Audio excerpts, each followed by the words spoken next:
Now we talk about the second type of object application. Application basically control the whole Excel. The many things can be done. They're already complicated, but the most easiest thing is to use the function in the Excel. So basically count, sum or average, exactly what we do in Excel spreadsheet. And the reason why we want to use these functions is because this function calculate much faster. So if you want to sum, to calculate the sum of one range of cells, instead of adding them together, or later we learn right for loop to do it, it's better to use whatever function available in the application rather than write your own, because they are much faster, because they write in the underlying C languages and much faster than the VBA languages.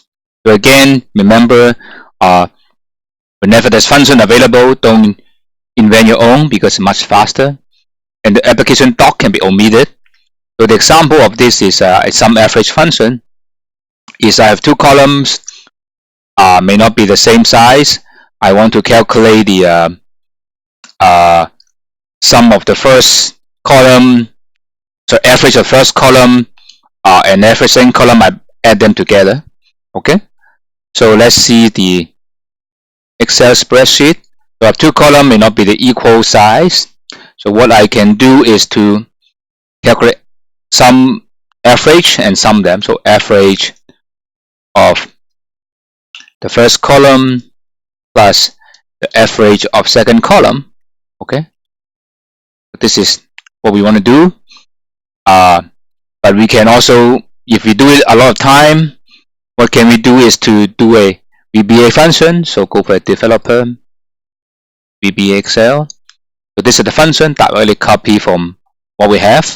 So it's sum average. Remember, it's a function, so we go back to the Excel spreadsheet and use it.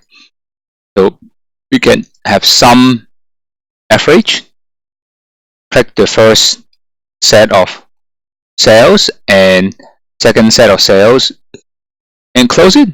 So you can see exactly the same result as we have do it in the Excel.